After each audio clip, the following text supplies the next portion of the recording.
ironically, this is a Beatles sample, so.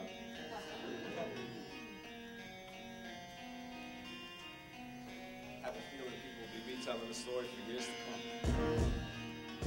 Yeah.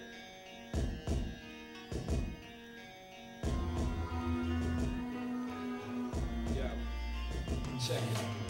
So back in schools when we first got acquainted, crossed paths, nearly fainted when she told me that her name was Layla. Hair darker than the night sky, weird like Majnun with a crazy tale. I too often poeticized her rise to every passerby till it came back to haunt me as her dad denied her hand in mine. Marriage I was sad to find wasn't written for us in the grand design. Set out for Mecca on Hajj as I was really on edge, but no matter how hard I tried, I couldn't sever the ties. I pledged to your heart that we would never be apart as children. But your father had other plans to find you another man. Until then, you were on house arrest, sealed in, and I couldn't bear the pain. Crying in tears, refraining, saying, praying that I'd be killed. Then I skipped town, shameful, wondering what our world came to. Divorced of old times, a source of old prose in it.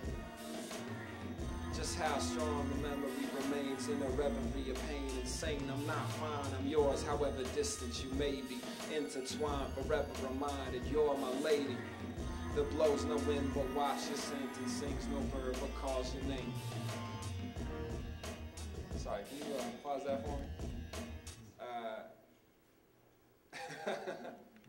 This song right here is obviously a translation of the story, but I did take some poetic license with it.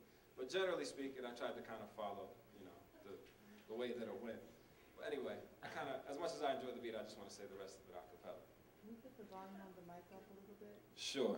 Wandering through the wilderness, agony-filled and lonely, pondering how I failed, knowing nobody could console me. Only my homie Nofed had cared enough to explore, and yet when he couldn't succeed, he just took your daddy to war and demanded we'd be united. But as your clan was defeated, same excuses before as what your father slowly repeated. I ruined your reputation with all of my proclamations. He'd rather kill you than see us together. A complication, to say the least. I conceded, to the desert retreated. Wrote a rhyme in the sand for you, praying that you could read it. Time passed, and eventually you would come to be greeted by many a suitor intent on sweeping you off your feet. When it happened, couldn't believe it. You were somebody's wife. Was it really my fate to live such a pitiful life? These aches cut like a knife as my miserable heart burned through all that trouble and strife. I vowed to never return.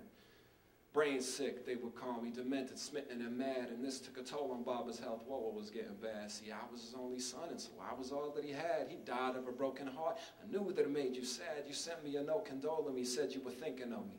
Then when my mother passed, you had even said you still love me. Given that bitter absence has made our hearts fonder, I had to come back to see you. I couldn't take it much longer. However, the irony was your husband would die too. Therefore, our tradition stated that I would be without you for not 1 but 2 years to be left grieving.